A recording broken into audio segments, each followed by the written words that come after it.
श्री कृष्ण का जन्म अधर्म पर धर्म की विजय।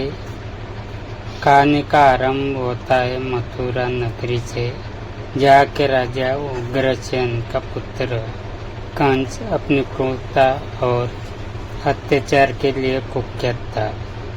कंस का स्वभाव अत्यंत ही दुष्ट और अधर्मी था और उसने मथुरा के नागरिकों को अपने अत्याचार से त्रस्त करके रखा था। जब उसकी बहन देवकी का विवाह वासुदेव के साथ हुआ तो वह अत्यधिक प्रसन्न था और अपनी बहन को स्नेहपूर्वक विदा करने के लिए तैयार था।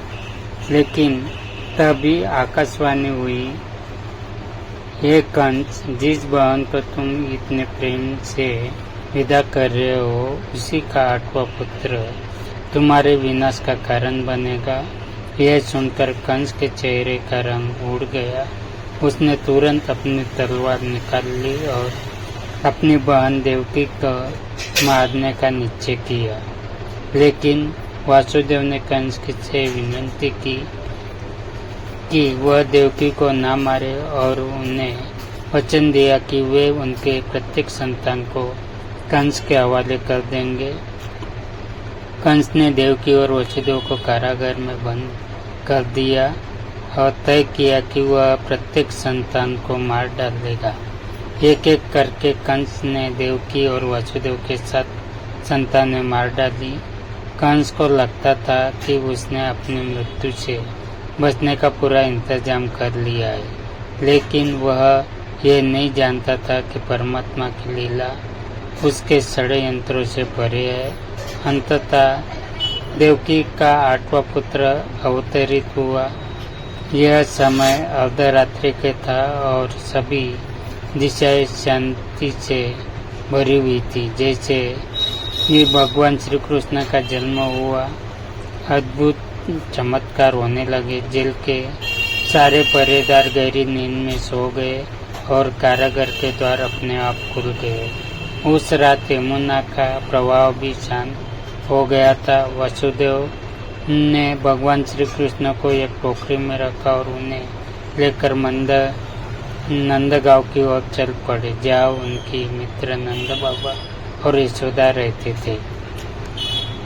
यमुना के किनारे पर पहुंचने पर यमुना के जल ने उन्हें रास्ता दे दिया और वे सुरक्षित नंदगांव पहुंच गए। वहाँ वासुदेव ने श्री कृष्ण को यशोदा का पास छोड़ दिया और उसकी नवजात कन्या को लेकर वापस मथुरा लौट आए।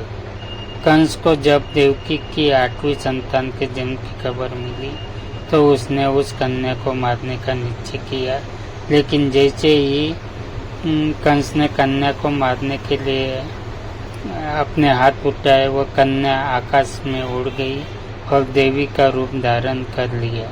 देवी ने कंस से कहा, तुझे मारने वाला जन्म ले चुका है, अब तेरी मृत्यु निश्चित है। इस प्रकार भगवान श्री कृष्ण का जन्म अधर्म पर धर्म की विजय के लिए हुआ था। उनका जन्म एक समय में हुआ था, ऐसे समय में हुआ था जब अधर्म, अत्याचार और अन्याय का बोलबाला था। उसने अपने बाल्यकाल में ही अपने अद्भुत लीलाओं के माध्यम से कंस को अनेक राक्षसों का नाश किया, कालिया नाग का दमन किया, वध और गोवर्धन अपनी उंगली पर उठा लिया।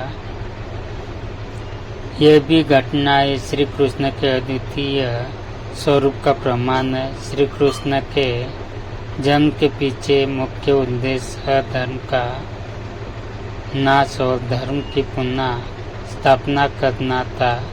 कंस और उसके राक्षसी साथियों का वध कर उन्होंने ये साबित कर दिया कि चाहे कितनी भी बड़ी शक्ति अधर्म की हो, धर्म और सत्य की विजय निश्चित है।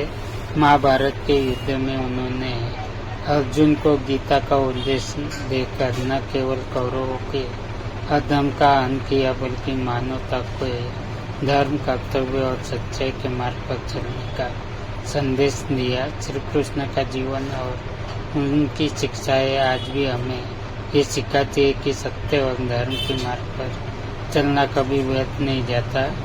अधर्म चाहे कितना भी बलवान क्यों न हो, अंततः धर्म की ही जीत होती है।